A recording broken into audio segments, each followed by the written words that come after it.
Google. ಇವತ್ತಿನ ಕಾಲದಲ್ಲಿ ಯಾರಿಗ್ ಗೊತ್ತಿಲ್ಲ ಗೂಗಲ್ ಅಂದ್ರೆ? ಗೂಗಲ್ ಇಂದ ನಾವು ಎಷ್ಟೊಂದು ಇನ್ಫಾರ್ಮೇಶನ್ ಎಲ್ಲ ತಗೊಳ್ತಾ ಇರ್ತೀವಿ. ಹಾಗೆ ಗೂಗಲ್ ಇಂದ ಒಂದು ಕಲಿಯೋಕ್ಕಿದೆ. ಏನ್ ಹೇಳ, ಈಗ ನಾವ್ ಎಲ್ಲಾದ್ರೂ ಡ್ರೈವ್ ಮಾಡ್ಕೊಂಡು ಹೋಗುವಾಗ ಗೂಗಲ್ ಅಲ್ಲಿ ಸಾಮಾನ್ಯ ಮ್ಯಾಪ್ ಹಾಕೋತೀವಿ, ಕಾರಲ್ಲಾಗ್ಲಿ ಬೈಕಲ್ಲಾಗ್ಲಿ ಅಲ್ವಾ?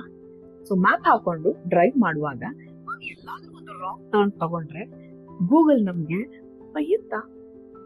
ಗೂಗಲ್ ನಮ್ಗೆ ಏ ಮೂರ್ಖ ಅಥವಾ ಯು ಇಡಿಯಟ್ ಅಂತ ಏನಾದ್ರೂ ಹೇಳುತ್ತಾ?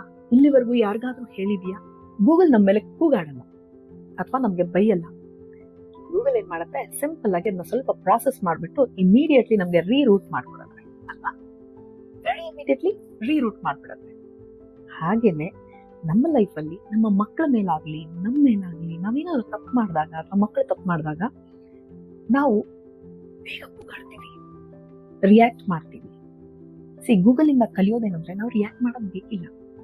ಸೊ ನಾವು ಆ ಹೊತ್ತಿನಲ್ಲಿ ಬೇರೆಯವ್ರ ಮೇಲಾಗ್ಲಿ ನಮ್ಮ ಮೇಲಾಗ್ಲಿ ಕೂಗಾಡೋದ್ರಕ್ಕಿಂತ ಅಥವಾ ಬೈಯೋದ್ರ ಬದಲಾಗಿ ಒಂದು ಮೊಮೆಂಟ್ ಪಾಸ್ ಮಾಡಿ ಸ್ವಲ್ಪ ಯೋಚನೆ ಮಾಡಿ, ಸರಿ ಇವಾಗ ಆಗ್ಬಿಟ್ಟಿದೆ, ಇಟ್ಸ್ ಓಕೆ ಅಂತ ಹೇಳ್ಬಿಟ್ಟು ಅದೊಂದು ಆಕ್ಸೆಪ್ಟೆನ್ಸ್, ಇಟ್ಸ್ ಓಕೆ ಅಂತ ಹೇಳಿ ಅದನ್ನ ನಾವು ಹೇಗೆ ರೆಕ್ಟಿಫೈ ಮಾಡ್ತೀವಿ ಅನ್ನೋದನ್ನ ಯೋಚಿಸಿ ಗೂಗಲ್ ಹೇಗೆ ರೀರೂಟ್ ಮಾಡುತ್ತೆ ಹಾಗೆ ಮುಂದೆ ಏನ್ ಮಾಡಬಹುದು ಇದಕ್ಕೆ ಅನ್ನೋ ಸೊಲ್ಯೂಷನ್ ಫೋಕಸ್ಡ್ ಆಗಿ ಮುಂದೆ ಏನ್ ಅಗತ್ಯ ಇರುತ್ತೆ ಆ ಕೆಲಸ ಮಾಡುತ್ತೆ.